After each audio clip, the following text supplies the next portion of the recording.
Hello everyone, I am Xerix, Lord Sentinel, and welcome back to Century of Economy! When we left off, resources were about to change, and tensions were continuing to build between the Americans, French, and Spanish. Now, on to the action! Previous resource values finally expired and new rolls were needed.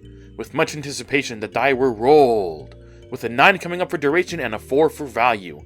This made medicine and lumber the most valuable resources on the sea, and will likely benefit the cursed, as they have easy access to lumber at Poseidon's Eye. The Urki will not possess and return to French home waters, spreading word of what they saw on the far side of Voyanui. French gunships slowly get into formation between the Skull Rock and Triangle Island. On the far side of the ocean, Thane Hartwood stalks the Nautilus II at Erebor and begins to speak with Davy Jones. At the end of their turn, the French launch the Brave Selkirk with captain and helmsman at the eastern portal. They also launched the Fitu with helmsman from the trading port on Triangle Island. An overhead shot of Spanish waters. The resource change will not adversely affect them greatly, as they still have access to lumber from the Lagoon Island. Logistics are worked at the castle. The Spanish are not happy that the Americans have colonized the castle and have intentions on taking it for themselves.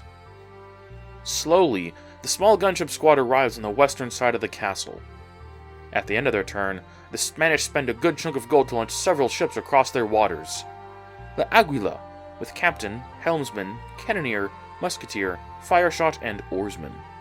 El Galeon de Gibraltar, with captain, helmsman, cannoneer, musketeer, and oarsman. Granada, with captain, helmsman, firepot specialist, cannoneer, musketeer, and oarsman. Matthias Vaspero, with captain, helmsman, cannoneer, musketeer, and oarsman. Santo Colombo, with captain, helmsman, firepot specialist, cannoneer, and oarsman. La Resolution from Ocean's Edge, with captain, helmsman, firepot specialist, cannoneer, and oarsman. Santa Ana, with Almirante Carlos Pavon y Miranda, helmsman, firepot specialist, cannoneer, and oarsman. La Resolucion from Spanish Main, with captain, helmsman, cannoneer, musketeer, fireshot, and oarsman. And the Ventura, with helmsman. The Americans direct the Cheyenne to eliminate another iceberg. The Americans seem fixated on eliminating every iceberg on the ocean. Taking advantage, the Americans capture the Banshee's Cry, which carries the heart of Davy Jones. This enrages Jones and the Cursed in general. In the sub-ocean, the Whitmore docks at an island, draining it of all coins. Behind her, the Lamon makes for Bone Temple Island, presumably to repair her missing segment. A wide shot of American waters. Shipping lanes have become more crowded with the capital ships integrating into the fleet at large. The Ulysses looks to shoot a gap between two French ships and enter the sub-ocean. The resource change hurts the English greatly, as metals crash in value to 2 gold apiece. Nonetheless, the English continue to focus their efforts on the Hidden Cove Island. Sharktooth Island produces medicine and the pirates are happy to take advantage, but so are the Spanish. The Bauchuan has docked and traded a full cargo of spices for a full cargo of medicine. The Spanish are so rich they barely notice the 12 gold trading fee. Pirate runners now turn their attention to Sharktooth Island and the medicine it produces. Their other 2 islands produce food and minerals, currently not as valuable. At the end of their turn, the pirates launch 2 versions of the Black Pearl at their home island. Black Pearl, with Crimson Angel, Jenny's Red Rampage, captain, helmsman, and oarsman. And Black Pearl, with Calico Cat, David Bones Wiley, captain, helmsman, and oarsman. Furious that the Banshee's Cry has been captured, Captain Shamshire orders the Phantom across the seas with frightening speed, closing on the Americans. In the sub-ocean, the Serpent's Fang guards the whirlpool that leads to the surface. Kalama enters the sub-ocean, putting 3 of the 4 Baraki there, and increasing the total number of captive ships the Cursed have in the sub-ocean. Davy Jones speaks with Thane Heartless, but his mind is on the Banshee's Cry and the treasure she carries, the heart of Davy Jones. Leviathan and Suro emerge from the sub-ocean, laden with treasure. A wide shot of cursed waters.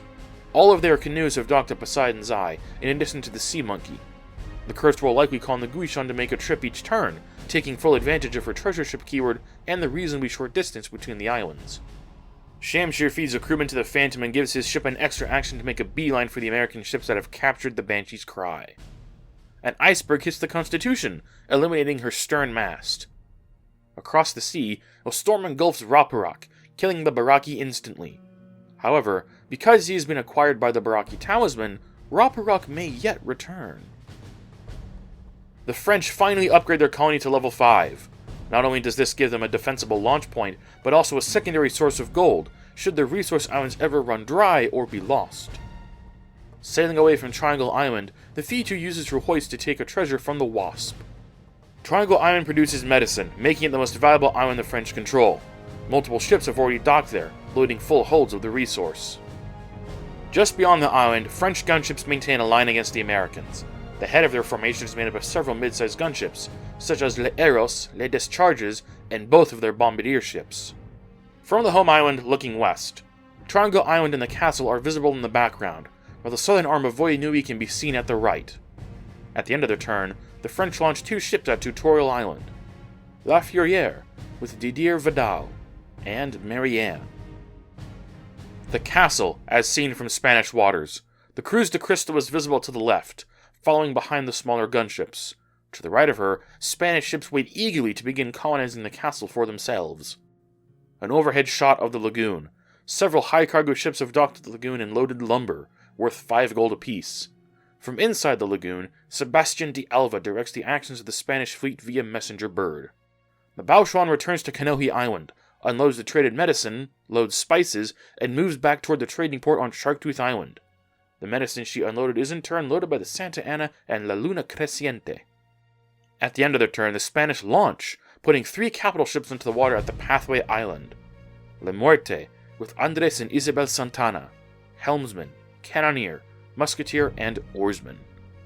El Garant, with Diego San Roman, Commandant Antonio de Silva, helmsman, cannoneer, musketeer, grapeshot, and oarsman. And a Crista del Obispo, with Pablo and Pedro Vicario, Rafael Santiago, helmsman and oarsman. A sunset over American waters. By the home island, the 2 hoist ships exchange resources and treasure.